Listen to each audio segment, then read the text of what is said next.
आगमन आहे, तर त्याच तयारीमध्ये मी लागलेली आहे. तर अगोदर मला वस्त्रमाळा बनवायचे आहेत, वाती वगैरे बनलेल्या आहेत आणि थोड्याफार रेसिपी बनलेल्या आहेत, थोड्याफार बनवायचे आहेत. जसं तुम्ही अगोदरच्या व्हिडिओमध्ये बघितलं, लाडू करंजी हे सगळं बनलेलं आहे. फक्त मला अनारसे बनवायचे होते, पण काल खूप लेट झाला म्हणून मी बनवलं नाही. तर आज मला अनारसे बनवायचे आहेत. तर किचनमधली तरी कामं होत राहतील, पण वस्त्रमाळा मी नंतर बनवणार नाही आहे, म्हणून मी अगोदर वस्त्रमाळा बनवायला बसलेली आहे. म्हणजे स्वयंपाक झालेले, सगळ्यांचं जेवण खाणंही झालेलं आहे, कपडेही मशीनला लावले, मशीन आपलं काम करत आहे. तोपर्यंत मी इकडं वस्त्रमाळा बनवत आहे. कापूस वगैरे मी अगोदर स्वच्छ करून ठेवलेला होता, म्हणजे बिया वेगळ्या केलेल्या होत्या. आणि इकडं वस्त्रमाळा मी कशा पद्धतीने बनवते, तर अगोदर मी गोंडे बनवते आणि मग नंतर जोडवते. एकदम परफेक्ट वस्त्रमाळ बनून तयार होते. वस्त्रमाळ बनवायची खूप सारी पद्धती आहेत, तर अशा पद्धतीने तुम्ही वस्त्रमाळ बनवा, जास्त वेळही लागणार नाही आणि एकदम परफेक्ट ही वस्त्रमाळ बनून तयार होते. म्हणजे आपण कापूस लांब लांब करतो, मी भरपूर ठिकाणी बघितलेला आहे आणि अगोदर मी पण तशीच करायची. कापूस एकसारखा लांब करायचा, नंतर पाण्याचा हात किंवा दुधाचा हात, म्हणजे बोटाला दूध लावून आपण ते आतमध्ये प्रेस करायचं, तशी बनते. पण ते काय होतं ना, गोंडे व्यवस्थित येत नाहीत, त्याचे खालीवरी कमी जास्त असं होतं ते. पण अशा पद्धतीने गोंडे तयार करायचे अगोदर खूप सारे आणि नंतर जुळवायचे. एकदम छान अशी वस्त्रमाळ बनून तयार, म्हणजे कुठूनही कापूस निघणार नाही किंवा तुटणार नाही किंवा लूज होणार नाही, असं काहीच होणार नाही. तर अशा पद्धतीने मी वस्त्रमाळ बनवत आहे. तर बघू शकता अशा पद्धतीने मी गोंडे बनवले आणि इथं हवा खूप येते ना समोरून, तर ते गोंडे राहतच नव्हते. मी ताटलीमध्ये ठेवले, घर भरून उडत होते, तर मी या छोट्या बकेटात ठेवलेल्या आहे. ते एकदम छोट्या छोट्या गोष्टी आहेत, पण खूप इम्पॉर्टंट आहे. जेव्हा आपल्या घरी पूजा पुनस्कार असते त्यावेळेमध्ये आपल्याला वस्त्रमाळ, वाती, फुलवाती, दोरवाती या सगळ्या लागतात आणि ते आपल्याला आलंही पाहिजे. तर इकडे मी गोंडे बनवून ठेवलेत खूप सारे आणि आता मी सगळे जुळवत आहे. तर त्यासाठी मी इकडे पाणी घेतले, दूधही घेऊ शकता, पण मी दूध घेतलेलं नाही, पाणी घेतलेलं आहे. पाणी लावून लावून मी हे गोंडे जुळवत आहे. वाटीमध्ये हळदी आणि कुंकू घेतलेलं आहे. तर अगोदर आपल्याला हळद लावायची आहे, नंतर कुंकू लावायचं आहे. आणि आज संध्याकाळी गौरी आगमनाची तयारी पण करायची आहे, म्हणजे गौरी काढायची आहे, सुपात ठेवायच्या आहेत आणि पूजन करायचं, नैवेद्य दाखवायचं. तर आजचा रुटीन खूप बिझी आहे. म्हणजे रेसिपी तर बनवायची आहेत, किचनमध्ये स्वयंपाक पाणी हे तर दिवसभर चालणार आहे आपली घरकामं. परत संध्याकाळच्या वेळेत आपल्याला ही सगळी आवरावर अगोदरच करायची आहे. मग 12च्या नंतर गौरी स्थापना करायची आहे. तर बघू शकता इकडे वस्त्रमाळा मी सगळ्या जुळवून घेतलेल्या आहेत आणि अगोदर यांच्यासाठी मी टिफिन पॅक करते, मग बाकीची कामं नंतर करणार आहे. तर अशीच कामं होतात, आपण कंटिन्यूली कुठलंही काम निवांत बसून करू शकत नाही, कारण आपली घरची कामं खूप सारी होऊन जातात, ते पण करणं गरजेचं आहे. तर वस्त्रमाळा मी जुळवल्या, टिफिन पॅक करायचं होतं, पण त्या अगोदर मला भाजी बनवायची आहे. सकाळी फक्त वरण भात भाकरी इतकंच बनलेलं आहे, भाजी आज मी काही बनवलेली नव्हती. तर भाजीला दोडका आणि काय दुधी ठेवलेली होती, दुधी व्यवस्थित नाही आहे म्हणून मी दोडक्याचीच भाजी बनवत आहे. दोडके पण थोडीशी अशी निबरट वाटत आहेत, म्हणजे दिनेशला समजलं नाही आहे. दुपारच्या वेळेत भाजी आणण्यासाठी गेला होता आणि दुपारी मार्केटमध्ये भाजी व्यवस्थित भेटत नाही आहे, म्हणून ही अशी लागलेली आहे. असो, ते दुधी मी ठेवलेले आहे, त्याची भाजी काय आता बनणार नाही आहे, कारण ते आतमधनं वेगळंच झालेलं आहे आणि वरूनही तुम्ही बघितलं कशा पद्धतीने झालेलं आहे. तर इथे दोडके मी खिसून घेतलेले आहे आणि ही जी दोडक्याची साल असते ना, त्याची चटणी खूप छान टेस्टी बनते. पण ही दोडक्याची साल एकदम निबरट आहे, त्याची चटणी व्यवस्थित बनणार नाही आहे. आणि आज माझ्या आवाजापेक्षाही तुम्हाला बाहेरचा आवाज जास्त येत असेल, कारण घरच्या साईडला बांधकाम चालू आहे. 8 दिवस झालं इतका आवाज येतो ना दिवसभर, खूप डिस्टर्ब व्हायला लागलेला आहे. मी विचार करते व्हॉइस ओव्हर देऊ तर केव्हा देऊ, कारण सकाळपासून संध्याकाळपर्यंत तिथं कंटिन्यू आवाज असतो. इकडे बघू शकता दोडके पूर्णपणे मी कट करून घेतलेली साल काढून आणि गॅसवरती कढई ठेवलेली आहे, कारण वेळेची कमी. आज कितीही धावपळीने मी कामं आवरली तरी पण बघा वेळेची कमी जाणवणार आहे, कारण वस्त्रमाळा बनवायची आहेत, अनारशी बनवायची आहेत, खूप सारी एक्स्ट्राची कामं होऊन जातात आणि ते वेळेत करणं गरजेचं आहे. तर कढई गरम झालेली आहे, तर यामध्ये 2 चमचे तेल घेऊया आणि पटकन भाजी मी बनवून घेते. म्हणजे कशा पद्धतीने मी दोडक्याची भाजी बनवते, दुधीची भाजी बनवते, भरपूर वेळा मी शेअर करते, कारण आपल्या घरामध्ये हे भाज्या जास्त प्रमाणात बनतात. कारण बटाटा बनवला, वांगं बनवलं तर अशा भाज्या बाबा खात नाही आहेत, मग मला 2-2 वेळा बनवावं लागतं. म्हणून मी म्हणते एकच भाजी बनवली सगळ्यांना होते. वरण तर बनतच आहे, त्यामध्ये एखादी सुकी भाजी बनवली, तीही दोडका, दुधी किंवा गवारची शेंगा असते किंवा चवळी, अशाच भाज्या मी जास्त प्रमाणात बनते आणि त्यामध्ये आपल्या शेंगण्याचं कूट हे ते खूप सारं टाकायचं असतं. तर इकडे मी कशा पद्धतीने भाजी बनवत आहे, म्हणजे आपली रेग्युलरच भाजी असते, पण त्यामध्ये एक थोडासा वेगळा टेस्ट द्यायचा, छान टेस्ट आणायचा. तर अशा पद्धतीने मी भाजी बनवायची, खूप छान टेस्टी भाजी बनवून तयार होते, एकदम धाबा स्टाईल. तर अगोदर तर मी तेल घेतलेलं आहे, मोहरी जिरं टाकलं, छान चटकल्यानंतर मी कढीपत्ता टाकला आणि 5-6 पाकळ्या ठेचलेला लसूण टाकलेला आहे, परतून घेतलं.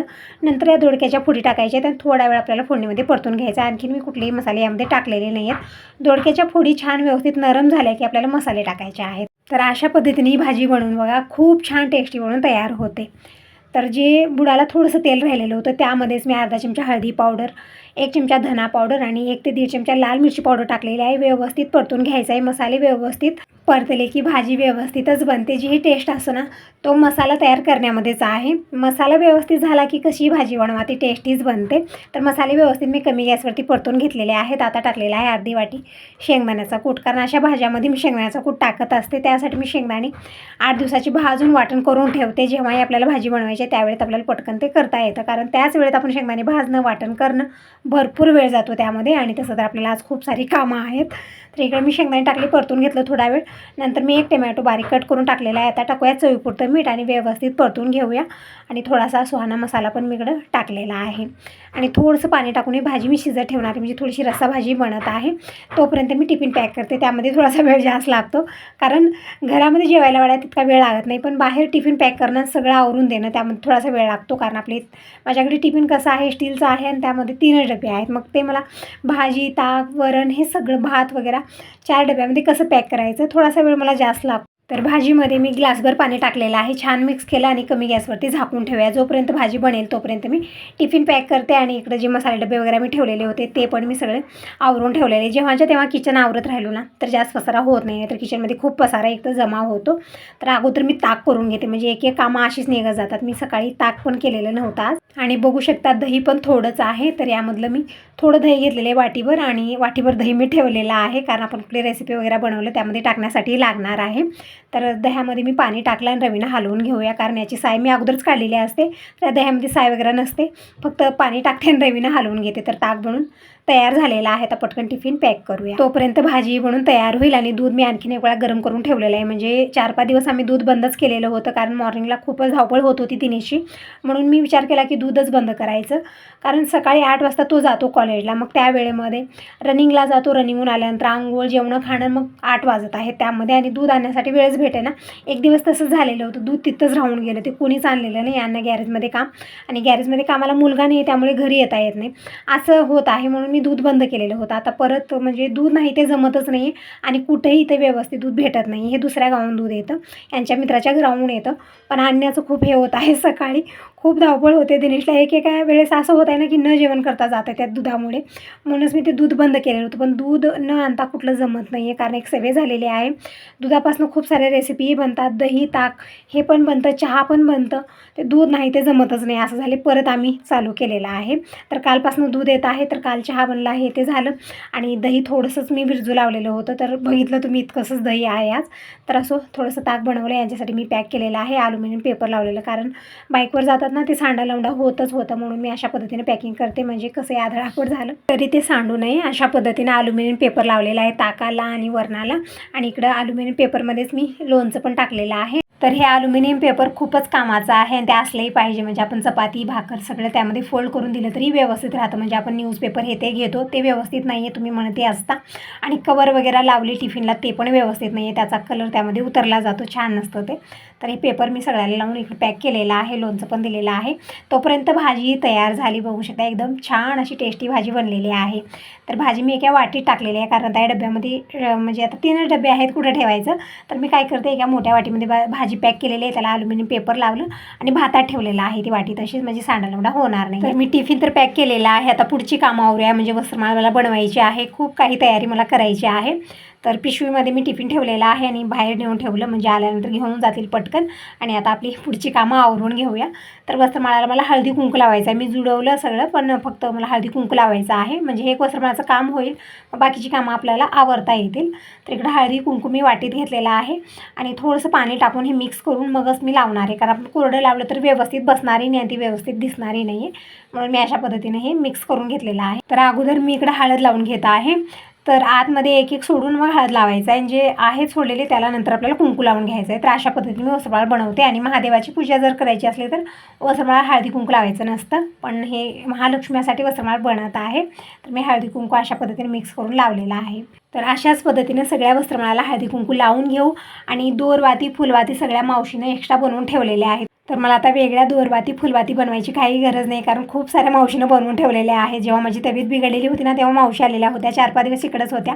मग दिवसभर त्यांना करमायचं नाही, मग तेव्हा खूप साऱ्या दोरवाती, फुलवाती बनवून ठेवल्यात. वस्त्रमाळी खूप साऱ्या बनवलेल्या होत्या, पण आपल्या घरामध्ये जसं सतत पूजा वगैरे होते, मग त्यावेळेमध्ये आपल्याला वस्त्रमाळा लागतातच. म्हणजे श्रावण महिना चालू होता तेव्हा वस्त्रमाळा बनवलेल्या होत्या. तर महादेवाची पूजा झाली, गावाकडे महादेवाच्या मंदिरात अभिषेक झाला, मग तेव्हा खूप साऱ्या वस्त्रमाळा आणि दोरवाती मला लागल्या, तर मावशीने एक्स्ट्रा बनवून ठेवलेल्या होत्या, मला वेगळं बनवावं लागलं नाही. पण आता ते वस्त्रमाळा संपलेल्या आहेत, म्हणजे श्रावण महिन्यामध्ये वस्त्रमाळा मी देवाला वाहिल्या. परत आता गणेश स्थापना झालेली आहे, तर गणपती बाप्पांनाही वस्त्रमाळ वाहिली, फोटोला वाहिली.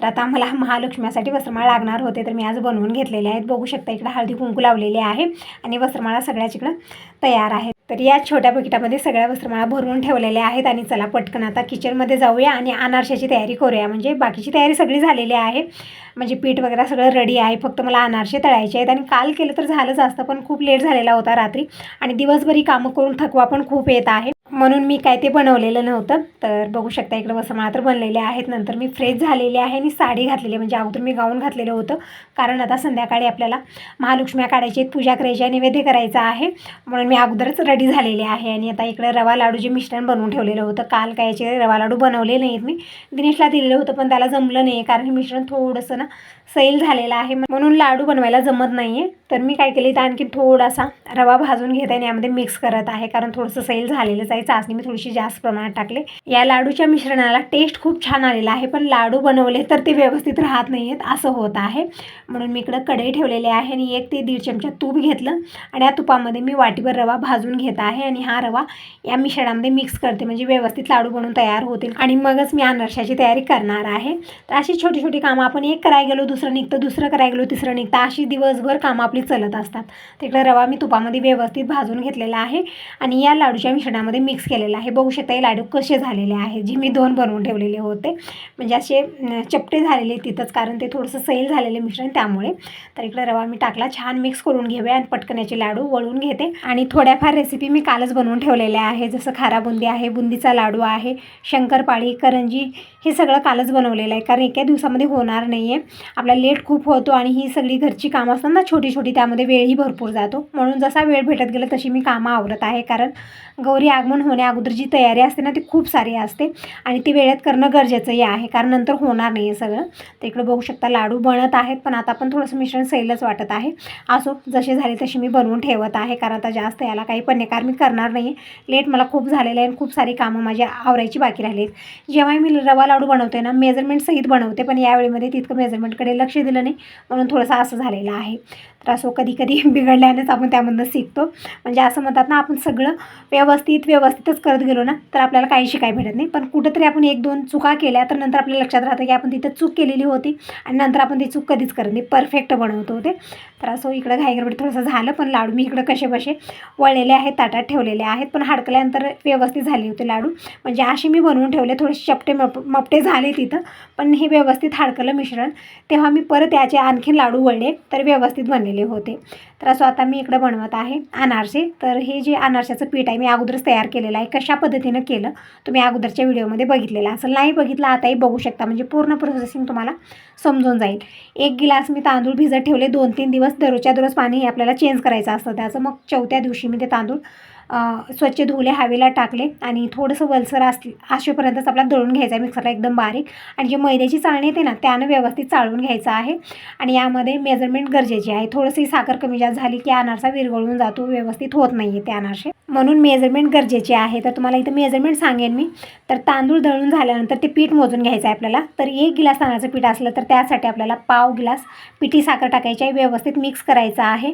जसं जसं आपण मिक्स करत गेलो तसं साखर मेल्ट होते आणि अनारशासाठी मिश्रण एकदम परफेक्ट बनून तयार होतं. म्हणजे अगोदरच आपल्याला पाणी, दूध हे ते काहीच टाकायचं नाही, फक्त साखर टाकून मिक्स करायचं आहे आणि त्याचे लाडू वळायचे आहेत आणि एका गरम ठिकाणी ठेवायचं, म्हणजे पॅकबंद डब्यामध्ये ठेवायचं आणि गरम ठिकाणी ठेवायचं, म्हणजे फ्रीजमध्ये वगैरे मी ठेवलेलं नाही आहे. आणि आता हा दुसरा दिवस आहे, बघू शकता एकदम परफेक्ट हे अनारसाचं पीठ बनवून तयार झालेलं आहे. पण मला थोडंसं कोरडं वाटत होतं, पण अशा पद्धतीने थोडंसं कोरडं वाटलं, अनारसा परफेक्ट बनत नाही असं वाटलं तर त्यावेळेमध्ये यामध्ये 1 चमचा घट्ट दही ॲड करायचं किंवा 1 चमचा दूध टाकायचं, म्हणजे जास्त प्रमाणात टाकलं तरी पण ते सैल होऊ शकतं, अनारसा व्यवस्थित होत नाही, तर थोडंसं लक्ष द्यायची गरज आहे आपल्याला. तर मी 1 चमचा घट्ट दही टाकलं, छान मिक्स केलं, परफेक्ट हे अनारशाचं पीठ बनवून तयार झालेलं आहे. याऐवजी आपण केळी पण टाकू शकता, पण मी तर फक्त दही टाकलेलं आहे. छान मिक्स केलं आणि इकडं खसखस काढून घेतलेले आहे. आता पटकन अनारसे बनवून घेऊया. टायमिंग सांगितलं तर यावेळी दुपारचे 3:30 वाजलेले आहेत. तर इकडं सगळी तयारी झालेली आहे. कढईमध्ये तेल घेतलेलं आहे. तेल जास्त घ्यायचं नाही आहे, कमी प्रमाणात तेल घेतलेलं आहे, कारण आपल्याला अनारसा एक एक असं तळून घ्यायचा आहे. एकत्र आपण 2-3 अनारसे तळू शकत नाही, परफेक्ट होणार नाही आहेत ते पण, म्हणून अनारशाला थोडासा वेळ आपल्याला जास्त लागतो. तर इकडे मी एक पेपर घेतलेला आहे आणि यावरती खसखस टाकायची आपल्याला अशा पद्धतीनं, आणि अनारसं आपल्याला थापून घ्यायचं आहे आणि त्या खसखशीमध्ये बुडवून आपल्याला तेलामध्ये सोडायचं आहे आणि निवांत कमी गॅसवरती अनारसा तळून घ्यायचा आहे. थोडासा वेळ जास्त लागतो, पण अनारसे खूप छान टेस्टी बनून तयार होतात. तर इकडे बघू शकता या मिश्रणाची गोळी बनवून घेतली, थापून घेतलेली आहे आणि थोडंसं जाडच आपल्याला हे थापून घ्यायचं आहे. अशा पद्धतीनं खसखस लावायची आहे आणि खसखशीची बाजू वरच्या साईडला करायची आहे आणि अनारसा आपल्याला आलट पलट करायचं नाही आहे, फक्त गरम गरम तेल यावरती आपल्याला टाकत राहायचं आहे सतत. अनारसा एकदम परफेक्ट बनून तयार होतो अशा पद्धतीनं. तर हे बघू शकता अशा पद्धतीने मी चमच्यानं तेल टाकत आहे यावरती आणि गॅस मध्यम आहे, म्हणजे एकदम फुल ह्याच्यावरही करायचं नाही आहे. अनारसा परफेक्ट बनणार नाही, वरच्या साईडला काळपट आणि आतमधनं कच्चा राहतो, म्हणून मध्यम गॅसवरतीच आपल्याला हे निवांत अनारसे बनवून घ्यायचे आहेत. तर बाकीची आणखीन मी काय काय तयारी केली सगळे याच व्हिडिओ दाखवेन. तर व्हिडिओ खूप मोठा होत आहे, म्हणून या व्हिडिओला मी 2 भागात डिवाईड केलेला आहे, म्हणजे 2-3 व्हिडिओचे पार्ट आलेले आहेत अगोदरही. ह्याच रेसिपी मी शेअर करत आहे, पण एकाच व्हिडिओमध्ये सगळे ॲड करेन. तर व्हिडिओ खूप मोठे होत आहेत, म्हणून मी 2-4 पार्टमध्ये हे सगळं मी तुम्हाला पाठवलेलं आहे. तर नेक्स्ट व्हिडिओमध्ये नक्की बघा, म्हणजे तुम्हाला पूर्ण प्रोसेस समजून जाईल. आणि हा व्हिडिओ कसा वाटला मला नक्की सांगा. पहिल्यांदा बघत असाल तर चॅनलला सबस्क्राईब करा, कमेंट करूनही सांगा जा की तुम्हाला माझे व्हिडिओ कसे वाटतात. तर अशाच पद्धतीने मी सगळे अनारसे बनवून घेते आणि मग बाकीची तयारी तर खूप सारी आहे ताईनो. जसं ही सणवार अशी असतात ना की खूप सारी तयारी असते यामध्ये आणि ते आपल्याला वेळेत करणं गरजेचं आहे. तर बघू शकता इकडे अनारसे छान असे तळून तयार होत आहेत, म्हणजे कुठंही तुटणं मुटणं विरघळणं असं काहीच नाही आहे, कारण आपलं जे पीठ आहे ना, म्हणजे जे अनारशाचं आपण पीठ तयार केलं होतं ते परफेक्ट झालं ना, अनारसा परफेक्टच होतो, कुठंही बिघडणार नाही, व्यवस्थितच बनतो. म्हणून तयारीसाठी थोडासा वेळ लागला तर काही हरकत नाही, तयारी आपली व्यवस्थित झाली पाहिजे, म्हणजे त्याचा रिझल्ट पण चांगलाच येतो. तर इकडे बघू शकता छान असं सोनेरी होईपर्यंत हे अनारसे तळून घ्यायचे आहेत आणि थांबल्या पाय खूप दुखत आहेत, म्हणून मी किचन काउंटरच बसलेले आहे आणि निवांत अनारसे तळून घेत आहे. यामध्ये वेळ थोडासा जास्त लागतो आणि तोपर्यंत दिनेश आलेला आहे, फ्रेश झालेला आहे, जेवण करत आहे आणि इकडे आमची बडबड ही चालू झालेली आहे. म्हणजे आतापर्यंत एकटी करत होते, आता दिनेश आलेला आहे तर बडबड तोंड चालूच असतं. दिनेश काहीतरी सांगत असतो, मी काहीतरी सांगत असते आणि बोलत आमची कामं इकडे चालू असतात. तर दिनेश जेवण करेल आणि तो किराणा आणायचा आहे, म्हणजे मी आणायला लावलेलं, पण एखादी गोष्ट विसरते, जी छोट्या गोष्टी असतात ते विसरतात, ते पण आणेल आणि नंतर जी बाकीची तयारी आहे ते करूया. त्या अगोदर मी किचन आवरून घेते, अनारसे पण व्यवस्थित गार झाले डब्यात भरून ठेवते, तेल पण शोधून ठेवलेलं आहे आणि थोडीफार भांडे झाले ते पण मी स्वच्छ करते आणि मगच मी बाकीची तयारीमध्ये लागते. अगोदर किचन स्वच्छ तर पूर्ण घर स्वच्छ. बघू शकता किती भांडे झालेले आहेत इथं. तर भांडेही मी सगळे अगोदर स्वच्छ करून घेते. तर नेक्स्ट व्हिडिओमध्ये भेटूया. Bye bye.